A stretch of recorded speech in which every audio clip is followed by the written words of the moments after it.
Ya todos tienen frente a suyo las biografías específicas de cada uno de los panelistas. En el interés del tiempo, permítame simplemente señalar que la profesora Stephanie Golub es profesora del Departamento de Ciencias Políticas de aquí de Baruch College, con experiencia académica en el área de tratados de comercio y relaciones comerciales en la región.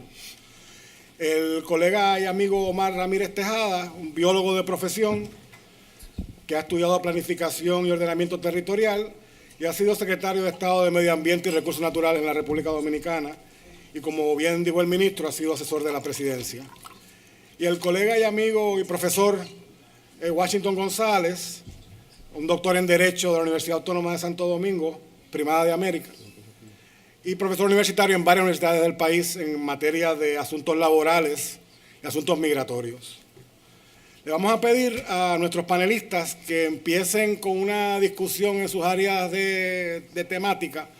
Voy a empezar con el colega Omar Ramírez Tejada, que nos hable un poco sobre los procesos y retos de integración en el área del medio ambiente, que es una de las áreas principales que afecta a nuestra región.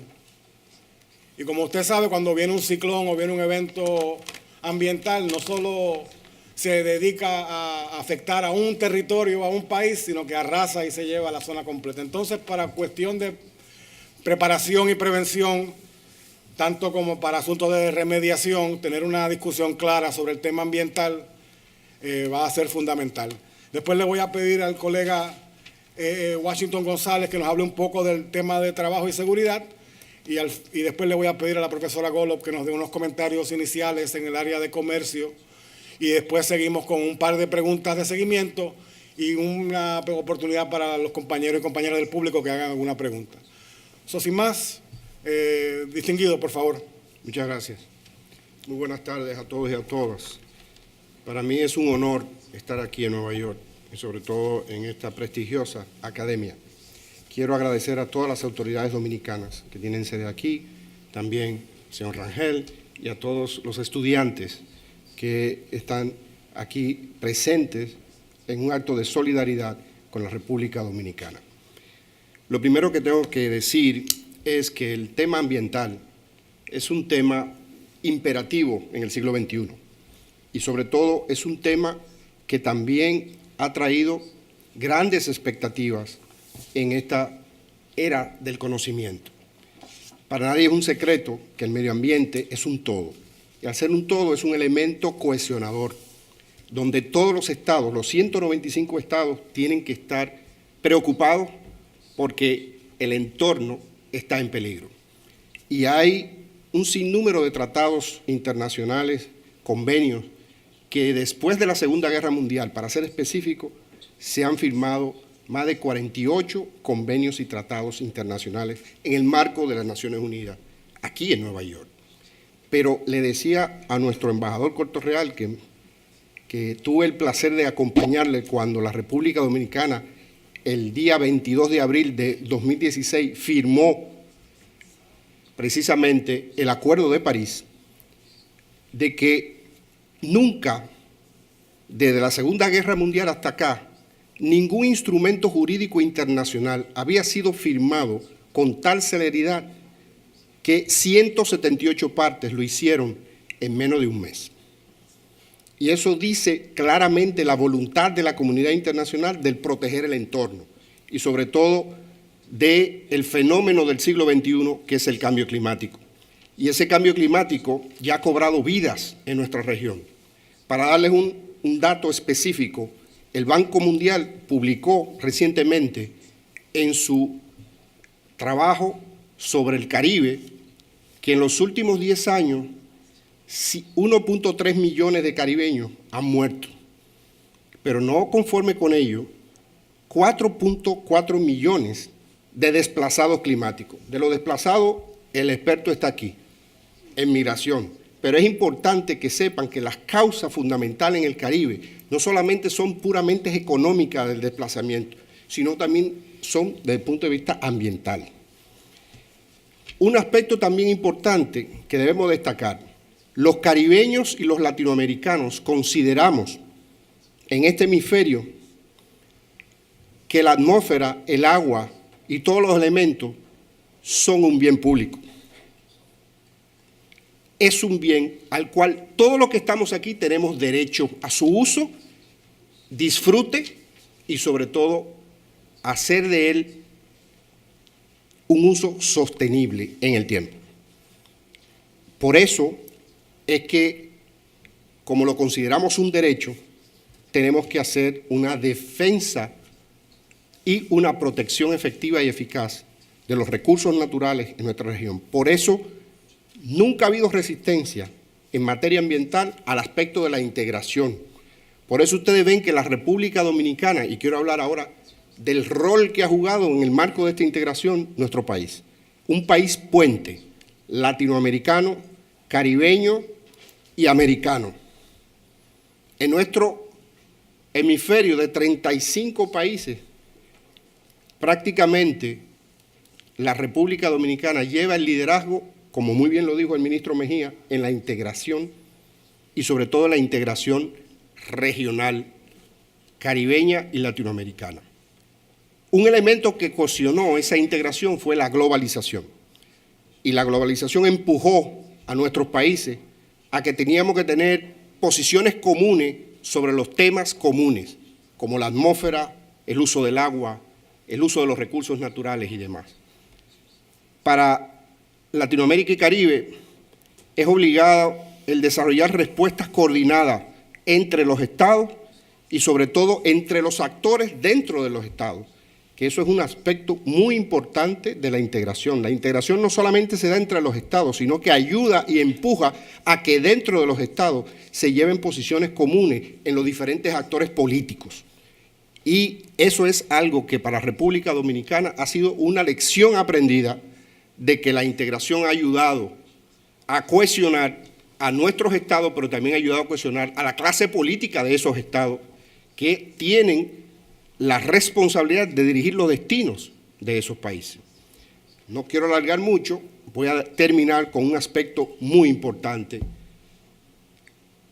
y que me gustaría que ustedes lo visualizaran bien. ¿En qué sentido? Nuestro hemisferio, incluyendo los 35 estados, donde Norteamérica, en este caso los Estados Unidos de América y Canadá, juegan un papel de liderazgo importante. Es nuestro hemisferio el que conserva el 33% de la producción de agua del planeta. Es la que tiene la mayor superficie boscosa del planeta. Es la que tiene los recursos más importantes del planeta hoy día. Administrarlos, usarlos de manera inteligente es un reto hemisférico y es un reto que debe estar claro en los dirigentes de nuestros países. Por eso, en materia del Acuerdo de París, aunque la administración Trump anunció su retiro, no lo ha hecho y esperamos y tenemos precisamente el sentir de la reflexión sobre el Acuerdo de París y seguir adelante con este proceso lento pero sostenido de que las emisiones de gases de efecto invernadero que llegaron a niveles históricos de más de 52 gigatoneladas, nuestro hemisferio apenas, en este caso, con los Estados Unidos y Canadá, llega prácticamente a un 22%. Si quitamos Estados Unidos y Canadá, Latinoamérica y Caribe solamente tiene una huella de carbono de un 9%. O sea, que Latinoamérica y Caribe es esencialmente una región limpia en materia de emisiones. Pero un caso muy importante. De los top 10 más vulnerables del planeta, 5 se encuentran en nuestra región. Y dentro de esos 5 está la República de Haití y la República Dominicana.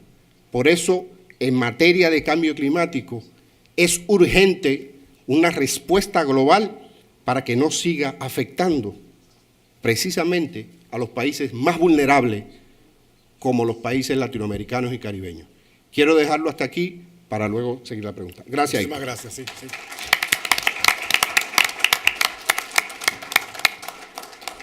Doctor González, por favor, si nos pudiera hablar un poco de cómo se trabaja la temática de integración dentro del tema de trabajo y migración, que sabemos que es un tema que toca a la región en su totalidad prácticamente. Háblenos un poquito de su experiencia en el contexto de la República Dominicana. Sí, muy buenas noches, muchas gracias. Para mí, en este escenario, hablar de integración y migración me llena de dos grandes interrogantes. La primera es que cuando se habla de integración y de migración, necesariamente, según los grandes teóricos y la Organización Internacional de las Migraciones, hay que hablar de las migraciones regulares. Y segundo, que alrededor de mi país, hablar también de integración y migración a veces tiende a confundirse con la parte de fusión. O sea que son dos grandes retos en un mundo donde la migración irregular va aumentando considerablemente. Ponerlo en el escenario, por supuesto que tiene que ser un reto. Pero yo no quisiera científicamente comenzar a hablar del tema, sino plantearle cuál ha sido nuestra buena práctica en materia de integración y migración. En el año 2013, el presidente de la República se dio cuenta que era necesario enfrentar una deuda que tenía nuestro país para hablar sobre el tema migratorio. Y precisamente se vislumbraron tres temas fundamentales.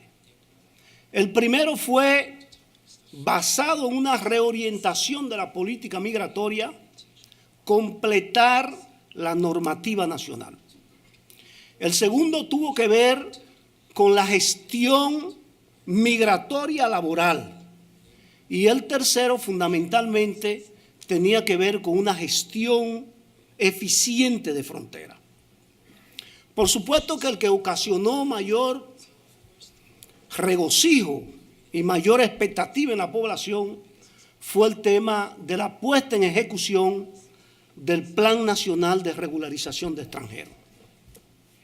Mediante decreto 327-13, el presidente de la República puso en ejecución dicho plan. Y lo primero que hicimos fue lo siguiente: conversar con toda la sociedad civil que estaba interesado en los temas migratorios.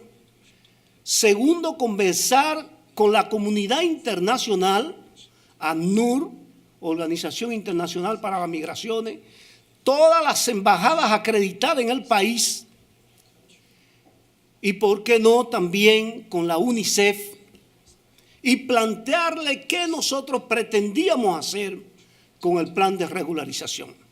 Recibimos su sugerencia, planteamos las nuestras e iniciamos el proceso. El primer inconveniente que tuvimos fue que la mayor cantidad de inmigrantes que teníamos era de nuestro vecino país de Haití.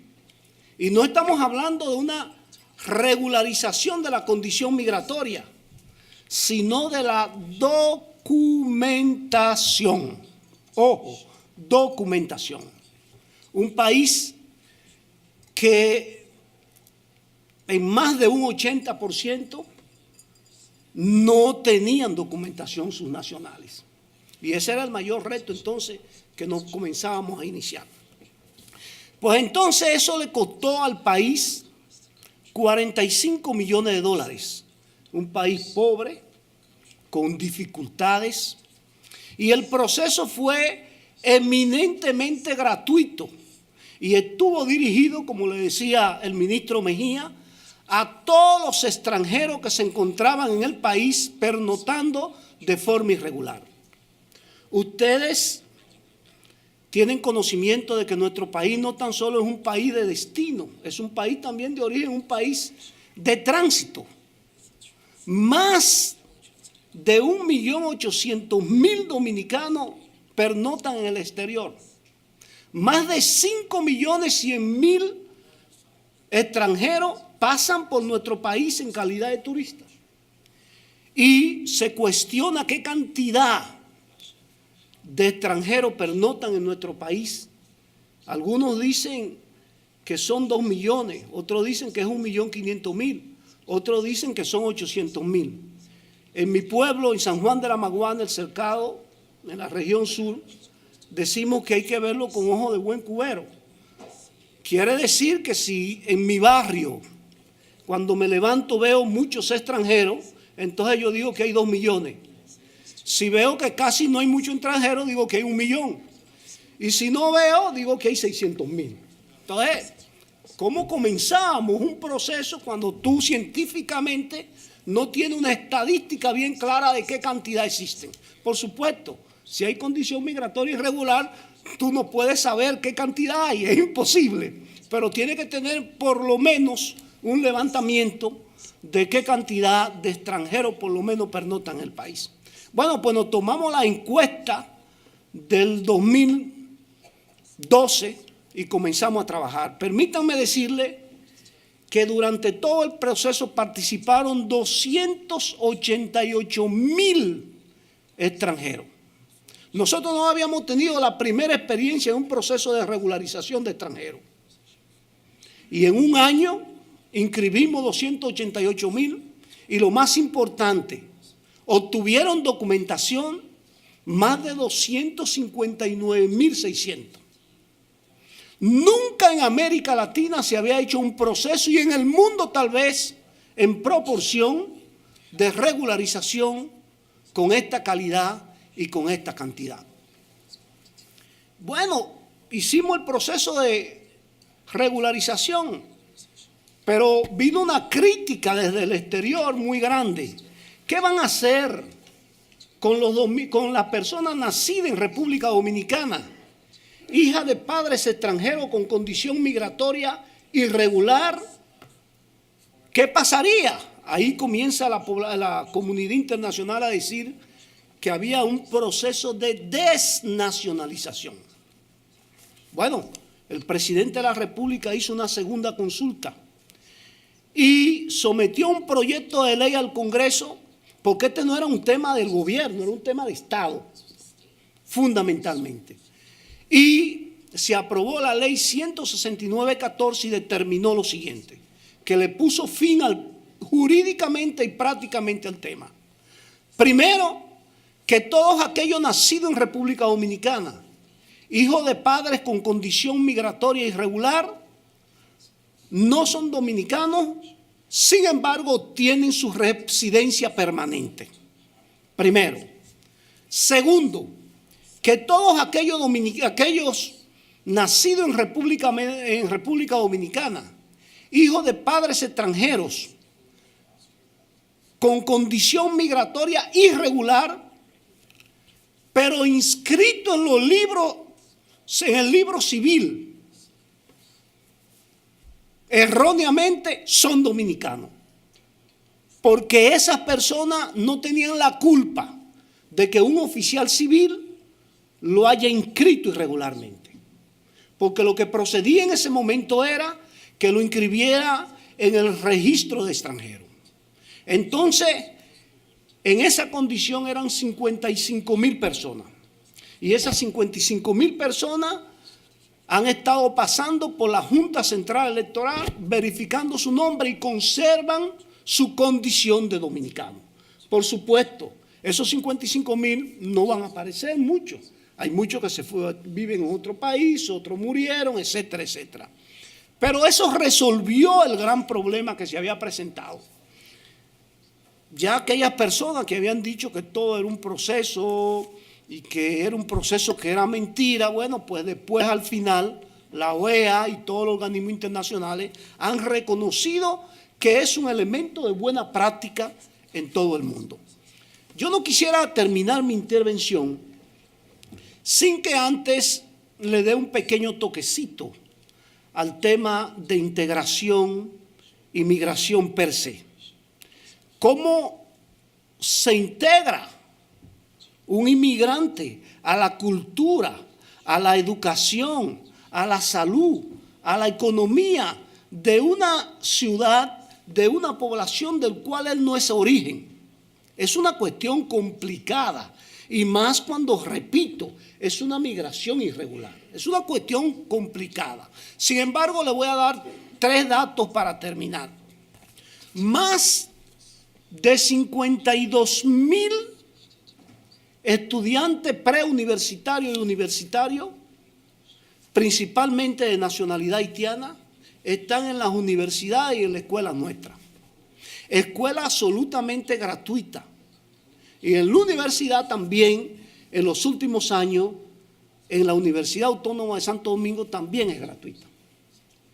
Pero además, más de un 16% en varias localidades y en otras casi un 80% del presupuesto destinado a la salud va dirigida a los nacionales haitianos. El gobierno dominicano emitió una resolución mediante la cual había que inscribir en todas las escuelas y había que recibir en sus hospitales públicos a todos aquellos extranjeros, sin importar que tengan o no tengan algún tipo de documentación. Si ustedes pueden notar, este ha sido un ejemplo de integración y de buena práctica ante una situación como la que se presenta en la actualidad a nivel migratorio y el gran problema que tenemos con la migración regular. Yo quisiera ya, con las preguntas que ustedes puedan hacer, poder seguir conversando sobre el tema. Muchísimas gracias. Muchísimas gracias a usted.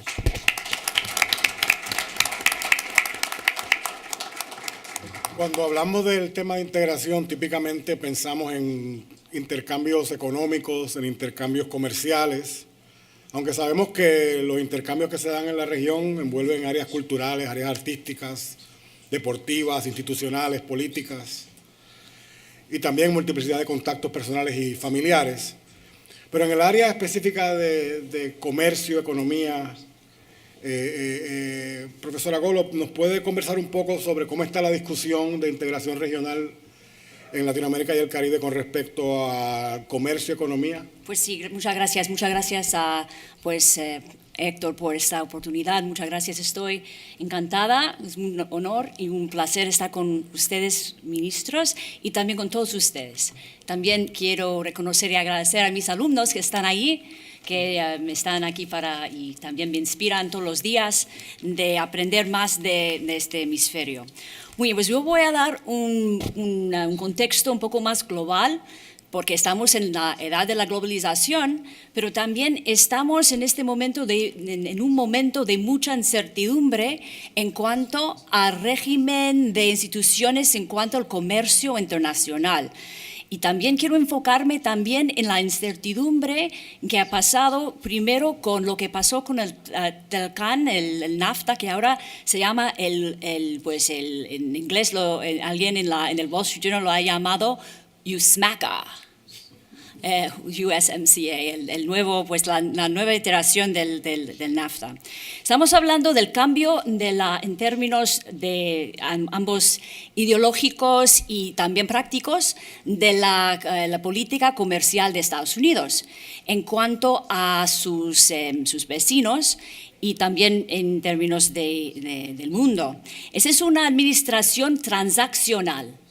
Es que no está aversa a negociar, pero lo que quiere es renegociar tratados que ya están firmados y también quiere negociarlos en términos bilaterales. Están teniendo un poco de alergia al multilateralismo. Piensa que Estados Unidos, y yo es que pienso que tienen razón, que tienen más ventaja Estados Unidos negociar en un ambiente bilateral. Y eso es una cosa que sabe muy bien América Latina. Siempre, pues muchos países de América Latina, República Dominicana, México, que nos conozco aún más, incluso Canadá, son campeones del sistema multilateral, ambos en términos políticos en las Naciones Unidas, igual que la Organización Mundial de Comercio. Porque los países de esta región saben muy bien la estrategia de dividir y conquistar, ¿no? Es mucho más fácil negociar y tener la ventaja cuando es usted el más grande en la pareja, ¿no? Así que eso con Trump, es por su electorado también. Estamos hablando de un presidente que quiere cumplir con sus promesas a su electorado, quiere renegociar tratados. Entonces, ese problema, además de ser transaccional y bilateralista, también, pues esto, la forma de negociar está intentando hacer un tipo de rueda que está Estados Unidos en medio y que tienen todos los demás allí alrededor, ¿no? Y ese es un gran problema porque también estamos en un momento, ese es un cambio, ¿no? Y no es un cambio de otros gobiernos que no buscara la ventaja de Estados Unidos. Pero en la época de NAFTA, cuando se firmó en los años 90, estaba también hablando de un área de libre comercio de las Américas, pero ese proyecto también tenía a Estados Unidos en medio, ¿no? Así que en este momento tenemos la incertidumbre también en la Organización Mundial de Comercio, porque la administración de Trump también no quiere renovar los mecanismos de las disputas, que ese es un gran problema, que esos son paneles que resuelvan las disputas. Así que pues el multilateralismo comercial, estamos en un momento de incertidumbre. Entonces, hablamos de este hemisferio. Tenemos a Canadá y México que ya tienen otro acuerdo, pero todavía están imponiendo los aranceles en contra del acero, ¿no? Así que tiene todavía problemas con Estados Unidos. Tenemos Mercosur en Sudamérica, pero Mercosur también tiene sus problemas. Tenemos el problema de Venezuela en este momento, que este hemisferio es posible mirar con un poco de pesimismo, pero desde mi punto de vista también es un momento de oportunidad, porque hay una gran historia en este hemisferio de buscar la unidad. Siempre pues es un tema que vuelve y vuelve y vuelve.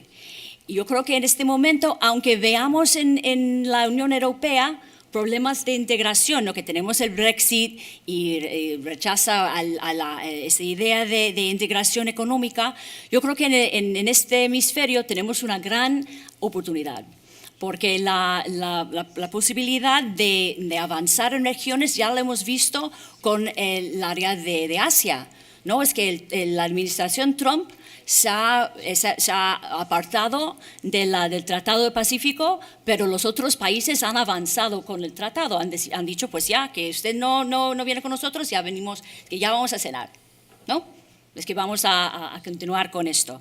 Entonces estoy pensando en este momento de un frente unido no solamente en contra de Estados Unidos, pero también más positivamente, como decía pues el ministro, de buscar soluciones a problemas en común, los problemas en común, y también pensar en lo que sería el desafío de superar los intereses nacionales. Es un problema, en ciencia política hablamos del problema del juego de suma cero, ¿no? De pensar que las relaciones entre países, porque tienen intereses nacionales, es una competencia. Y eso también se ve en la Estrategia Nacional de Seguridad que ha publicado la administración Trump, que ve el ambiente internacional como un juego de ajedrez, o que como un juego en donde uno pierde y uno gana, ¿no? Ese es el suma cero.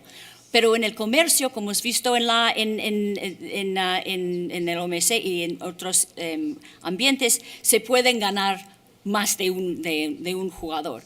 Pero eso también es un desafío, porque la globalización no ha afectado a todos los países iguales, ni han afectado todas las poblaciones de los países por igual. Entonces tenemos unos movimientos muy fuertes dentro de países que ve el intercambio comercial con muchísimo, pues en términos negativos, que ellos están perdiendo, que quieren la protección de sus gobiernos.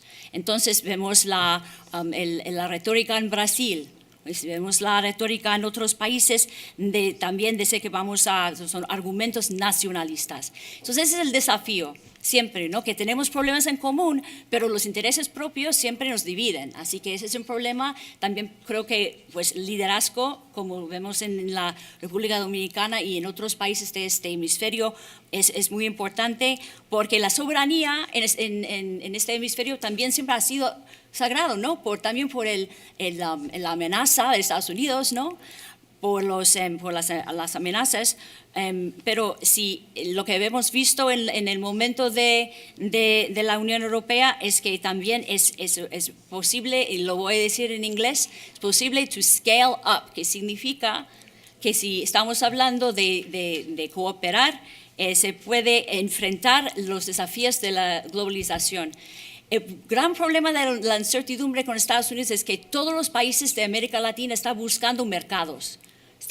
Y también pues, Estados Unidos es el mercado más cerca y más seguro, pero en ese momento no está muy seguro. Hay que buscar otros mercados. Y entonces pensando en Europa o en Asia, pero también hay mercados dentro del hemisferio. Hay mercados de países del hemisferio. Eso es muy importante, intentar innovar en esto. Y también de negociar y también pensar en qué está pasando con otras superpotencias que están también activos aquí en este hemisferio. No solamente tenemos Estados Unidos, que siempre tendrá sus intereses, pero también tenemos a China. China que está buscando hegemonía en su región, pero también está buscando las materias primas y los recursos naturales de América Latina. ¿Cómo se negocia con China cuando China está extendiendo estos préstamos? ¿No? Eso es su manera de actuar, son préstamos en la iniciativa Belt and Road, ¿no? Y eso también es un tipo de una rueda con China en medio. Eso es como, pues es una estrategia que tienen los poderosos intentar hacer. Así que ese es un problema de China y también pensar en los intereses de Rusia, que también está ahí. Así que voy a acabar aquí, pero quiero en este momento pensar y me gustaría pues, comentar más con ustedes cuáles serían los proyectos y cuáles serían los problemas en común y también las oportunidades para los en América Latina. Por fin, a lo mejor ese es lo que llaman una idea que su tiempo ha llegado, ¿no? Que va a ser ese momento de oportunidad, en vez de ser qué pasa con Estados Unidos, de qué pasamos para hacerlo y aprovechar de la potencia de integración que haya. Muchísimas gracias por su atención. Cuando regresen a sus respectivos hogares, que sé que van a estar ansiosos de poder abrir el libro para degustarlo en su totalidad, se van a dar cuenta de que los temas que han sido tocados de manera experta, pero dada su complejidad, inevitablemente de una manera un poco superficial, están abundados con gran profundidad en el material que está incluido en el volumen. O sea que lo que ustedes han podido presenciar hoy es simplemente un pequeño saborcito de la gran cantidad de material, no solo teórico, sino también estadístico, que acompaña a todas las presentaciones que se han hecho en el día de hoy. Yo sé que el tiempo nos traiciona y yo concuerdo con la profesora Golub y con otros comentarios de que nuestra región, cuán diversa y compleja y con sus problemas, también como imán siempre ha buscado la forma de integrarse y quizás somos bendecidos hasta cierto punto de que muchas de las disputas entre nuestros países se han ejecutado en el parque de pelota o en el parque de fútbol y no en el campo de batalla.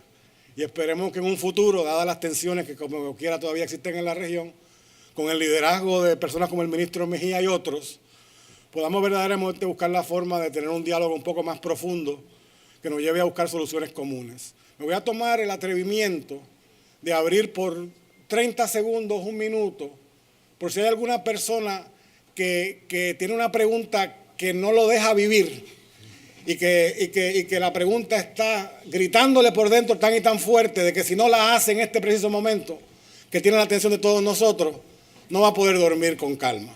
Entonces déjeme hacer una oportunidad de una o dos preguntas y le damos una oportunidad a los panelistas de que nos ofrezcan un minutito de conclusión y cerramos el evento con mucho agradecimiento para todos. La joven detrás de Linda, la joven acá, el caballero y el caballero, ahí van 3 preguntas y ahí nos fuimos. Dele. Joven, por favor. Yes, please. Hola, ¿me escuchan todos? Bueno, mi nombre es Silin y mi pregunta es esta. Primero, antes que todo, quería agradecer a todos los panelistas por este panel fantástico. Lo que pasa es que yo no soy alumna de esta universidad, pero me enteré de este evento por un amigo con quien trabajé en la ONU. Él me recomendó y realmente me alegro mucho por haber ido. También quería decir que me conmueve mucho de escuchar la solidaridad que ustedes tienen con el pueblo haitiano, su gran preocupación por el tema ambiental, por los inmigrantes irregulares y también de escuchar a profesora Golub sobre el papel de China en la región. Bueno, yo soy una ciudadana de China y llevo 5 años en América Latina y casi terminé en República Dominicana. Y quería decir si otros panelistas desde un punto de vista latinoamericano, ¿cómo ven el papel de mi país en su región? Si lo ven como una hegemonía que quiere tender préstamos, como una trampa, o lo ven como un papel un poco más benévolo. Muchas gracias. Vamos a tomar las 3 preguntas y después le voy a ofrecer una oportunidad a los panelistas, a cada uno que reaccione, y me consta personalmente que el ministro va a tener una respuesta a la joven que habló de la relación entre República Dominicana y China. Caballero, por favor, si se puede acercar al micrófono. Y usted, caballero, si pudiera acercándose al micrófono, sería ideal. Gracias.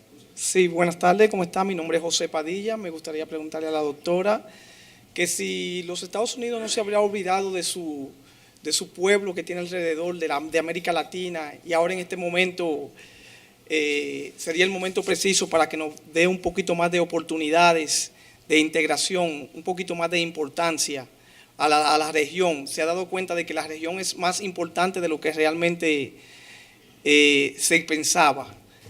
¿Sería el momento adecuado para eso o no? Gracias. Gracias, muchas gracias. Caballero, deleítenos con la última pregunta de la tarde. Inglés, por favor.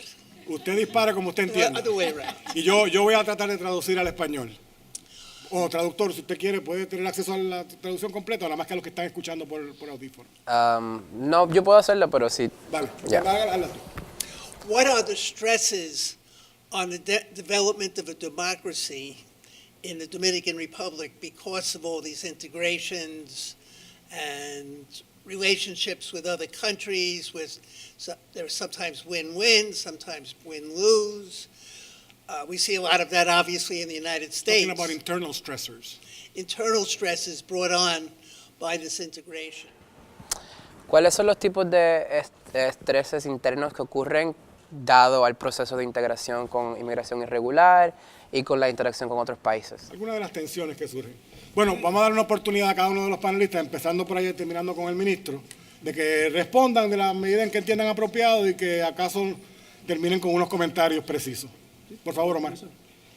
Sí, yo quiero empezar contestando la pregunta de la joven porque desde muy temprana edad soy un seguidor de José Martí, el apóstol de Cuba, que dice que con los jóvenes quiere mi suerte echar. Yo quiero echar mi suerte contigo, precisamente respondiendo la pregunta sobre el papel que juega China. Obviamente una economía emergente, ya no tan emergente, está madura, sobre todo con lo que tiene que ver con su expansión económica. En términos, diríamos, ambientales, paradójicamente, un país que dependía de un 70% de carbón y de combustible fósil está haciendo la revolución energética más poderosa hoy día en el marco de lo que es el Acuerdo de París. Y eso es algo plausible. En términos económicos, América Latina y el Caribe le está interesando a China y a cualquier mundo hegemónico en tanto tengamos los recursos que necesitan esas potencias. Es así. América Latina y el Caribe no estaba en el mapa de los centros hegemónicos, ni está todavía, no está todavía. Y me atrevo a decir que si no se coordina América Latina, tendrá que aceptar el sistema de reglas de China y de Estados Unidos. Yo creo que como muy bien dijo Héctor, en la unidad de la diversidad que tenemos los latinoamericanos y caribeños y en la fortaleza intrínseca de nosotros es que va a estar nuestra posición ante China y Estados Unidos. Washington, por favor. Hay dos aspectos fundamentales que tuvimos que enfrentar a lo interno. El primero tiene que ver con un grupo muy reducido que defendía arduamente el tema del nacionalismo, un tema muy complejo. Y el segundo, un grupo también muy pequeño que se le denominaba, entre comillas, pro-defensores específicamente de nacionales haitianos. Y entonces, tal vez fue la mayor dificultad. Tuvimos que ir en el país entero, tuvimos que caminar, explicar hacia dónde queríamos ir, escuchar a la población y entonces, bueno, se fue comprendiendo y establecer una buena estrategia de comunicación de lo que queríamos hacer. Ese fue uno de los retos más grandes. Y un segundo tenía que ver fundamentalmente que nosotros, al ser un país muy pobre, pues entonces había una comunidad internacional, pero que se transfirió también a la República Dominicana, que entendió que República Dominicana tenía que cargar con un problema que no necesariamente era de República Dominicana, sino que ameritaba de la participación de la comunidad internacional. Y esos fueron los dos grandes obstáculos que tuvimos más fuertes durante todo el proceso, pero gracias a Dios y a toda la integración de la misma población, pues lo fuimos solucionando y ahora no es que no lo hay, pero en menos proporción, una proporción, diría yo, muy reducida. Muchas gracias. La pregunta sobre las intenciones de China, ¿es posible que sean a la vez, depende de la perspectiva, benéficas o no? ¿No? Porque el intercambio con una potencia más grande, esta relación de asimetría siempre tiene beneficios, ¿no? Pero también es como una navaja de doble fila, ¿no?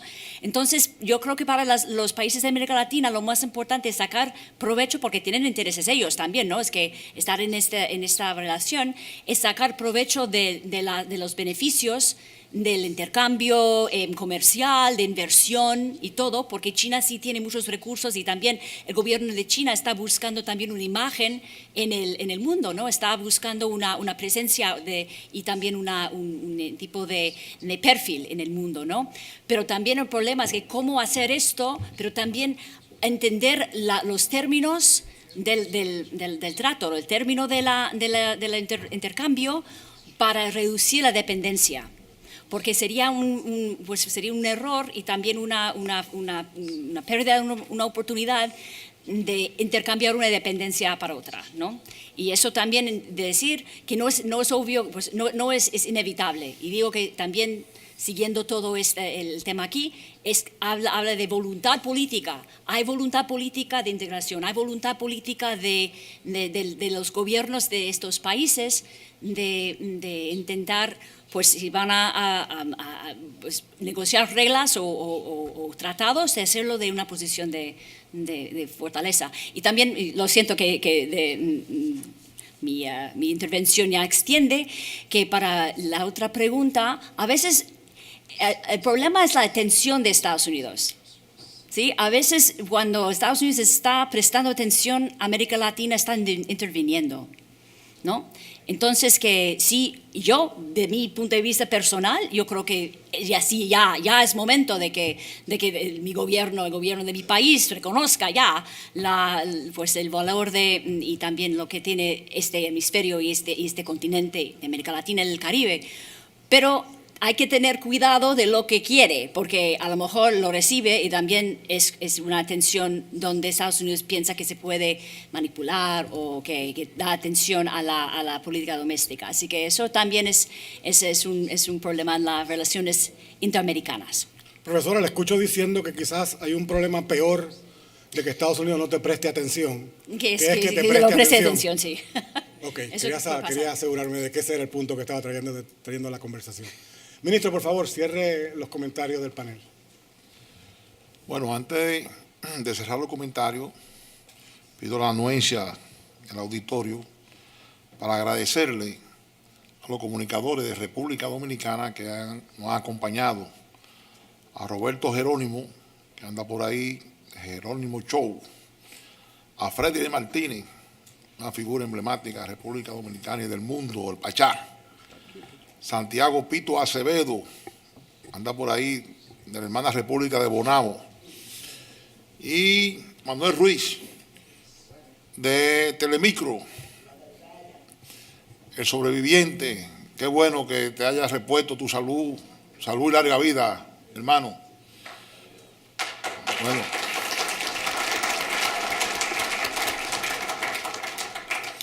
Miren, yo creo que lo que garantiza la paz en el mundo es invocando el principio de Benito Juárez, el respeto en la paz,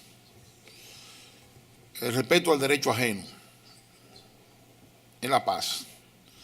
Cada nación que dentro de un marco soberano tome su decisión, aún estén equivocados, es un derecho que le corresponde como nación. Si viene otra nación a inmiscuirse en esos asuntos, eso políticamente, etimológicamente, tiene un nombre que se llama injerencia.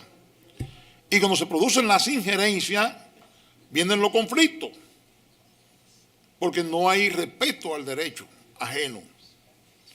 En el caso de nosotros, como República Dominicana, somos un país soberano desde el 1844 y tenemos un altar, un pedestal a 3 hombres que nos dieron la libertad: Juan Pablo Duarte, Francisco Rosario Sánchez y Ramón Matías Mella. Y nos regimos por como un pueblo organizado, en vía de desarrollo, civilizado, por normas de funcionamiento que se sintetizan en lo que se llama Carta Magna o Constitución de la República. Si nosotros actuamos al margen de esa Carta Magna, nuestro pueblo nos pide explicación, nuestras leyes también nos piden explicación.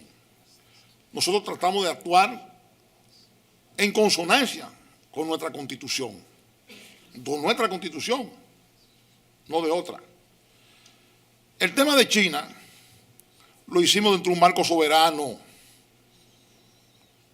Esa es una decisión que nuestro presidente tenía la facultad de tomarla sin consultar ningún estamento del Estado dominicano, porque nuestra Constitución le confiere poderes unipersonales al presidente para ese paso. Y así lo hizo. Por tanto, fue dentro de un marco soberano. Pero yo debo decirle, para los que me conocen, saben mi simpatía, por razones históricas, con China. Pero debo decirle que esa decisión la tomamos no inspirada en la hoz y el martillo, pensamiento Mao Zedong. No. Tomamos la decisión en función de nuestras necesidades y nuestra conveniencia. Un mercado de 1.300 millones de habitantes, en un momento que los viejos esquemas se han caído, se han roto, se han desplomado.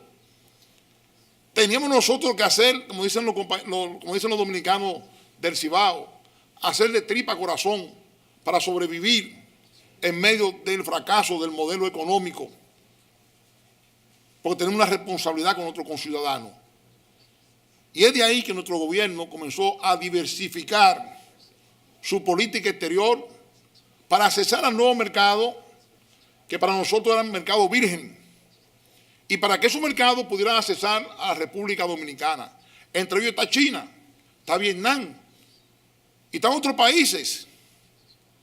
Cuando yo fui la primera vez en una misión oficial a Vietnam, me encontré que el embajador de los Estados Unidos de Norteamérica era un piloto de guerra, que había sido preso allá en la guerra. Era el embajador norteamericano. Por lo que estaba claro que no había un resentimiento histórico por lo pasado, sino una necesidad de conveniencia mutua, y que se ponía de manifiesto tanto los vietnamitas como los norteamericanos en una política de armonía en sintonía con los signos de los nuevos tiempos. Por tanto, nosotros lo que hemos hecho con China es un problema de necesidad y de conveniencia, por la importancia de su mercado y por el desarrollo que han tenido ellos, pero siempre dentro de un marco de soberanía plena de la República Dominicana. Muchas gracias. Y ya le agradeció a los periodistas. Se me queda también mencionar aquí a una persona que nosotros lo hemos integrado, que es norteamericano, un científico, uno de los 3 mejores urólogos del mundo, inventores de la operación robótica, es urólogo, jefe de urología del Lennon Hospital de aquí de Estados Unidos, y introdujo en la operación robótica en la República Dominicana y ha dado una gran labor social allá. Y el reconocimiento de eso y la asesoría que ha tenido desinteresadamente con nuestro presidente acaba de darle la nacionalidad dominicana al doctor David Samadi, aquí presente. Doctor, en medio de esta comunidad, le damos la bienvenida a nuestra nacionalidad y que siga contribuyendo, no solamente con nosotros los dominicanos, sino con la humanidad, con los conocimientos que le ha puesto la naturaleza a usted y que lo ha puesto a servicio de la humanidad. Muchas gracias por aceptar nuestra nacionalidad, doctor. Muchas gracias, David. Bueno,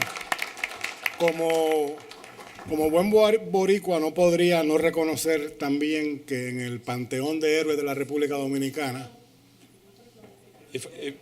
usted me perdona, por favor, doctor. It's a great honor to be here. My name is Dr. David Samadi. As you heard, I'm Es un honor estar aquí. Mi nombre es Dr. David Samadi. Como escucharon, yo soy urólogo y soy pionero también de la cirugía robótica. Es un momento muy interesante para mí estar aquí con ustedes porque tengo 52 años y he estado en América por 37 años. Y probablemente Mr. Mejía tal vez no sepa esta historia, pero yo vine a América cuando tenía 15 años con mi hermano más joven que tenía 12 años y tuvimos una vida muy cómoda en Irán como judíos persianos. Yo crecí en un país musulmán y fui a una escuela católica de niños en Bushehr, en Irán, así que tuve un crecimiento muy interesante. Pero la vida cambió, la revolución ocurrió y tuvimos que irnos, dejar todo atrás. Y es la historia de inmigrantes que ahora estoy escuchando sobre la inmigración, la integración y traer esta vista global y escucharlos a todos hablar de esto hoy. Yo vine aquí 37 años atrás y con $300 en nuestros bolsillos. Es una historia muy larga, pero te puedo decir que este país ha sido tremendo. A mi familia, el trabajo duro que hemos hecho ya ha abierto puertas que no estaban abiertas antes. Y hoy estoy en una posición de salvar vidas. Te puedo decir que como resultado de amistad, como con el ministro Mejía y otros dominicanos también, esta cultura es muy similar a la mía, que son muy afeccionados, tienen un corazón abierto, son amigables. Si eres amigo de la familia, eres de la familia. Así como resultado de eso, he conocido gente tan increíble como el embajador Carlos Estío y los nombres y la lista sigue y sigue, incluyendo el presidente que de verdad me recibió al país. Tenemos una oportunidad muy tremenda aquí y creo que América está pasando por muchos cambios. Yo acabo de escuchar a uno de mis pacientes que está en mi oficina, un paciente mexicano, un paciente ilegal que tenía problemas urológicos. Y yo me gustan esas historias del departamento de urología, pero he escuchado de cómo llegaste aquí y digo que fue a través de la frontera, lo arrestaron, estuvo 2 meses en la cárcel. Y estaba muy feliz de estar aquí y trabajando en este país. No es tan fácil como era antes cuando yo venía a este país. Sacando las políticas al lado, a la izquierda o derecha, no vamos a llegar a esto, pero yo pienso que esto es una oportunidad tremenda para la República Dominicana. Hay muchas personas, hay mucha gente de Somalia que tal vez no puedan venir a este país. Y yo pienso que deberíamos tratar de abrir las puertas, tratar de cambiar algunas de las regulaciones, hacerlo más seguro y abrir las puertas a otros físicos, científicos, hombres de negocios y de verdad traerlos a la República Dominicana. Y como un nuevo miembro del país hay algo que yo pueda hacer y contribuir y yo haría todo lo que yo pueda en mi poder para que la República Dominicana sea exitosa. Muchas gracias.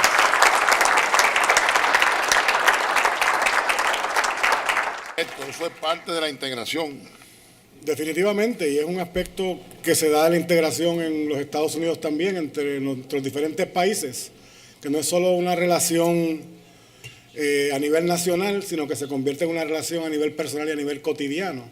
Comentaba que no podía dejar de pasar el hecho de que su país ha adoptado a uno de nuestros nacionales, Eugenio María de Hostos, como uno de los héroes de su patria, junto con los 3 que ya fueron mencionados, ¿no? Como parte de nuestra maestría en estudios internacionales, tenemos una concentración en estudios del hemisferio.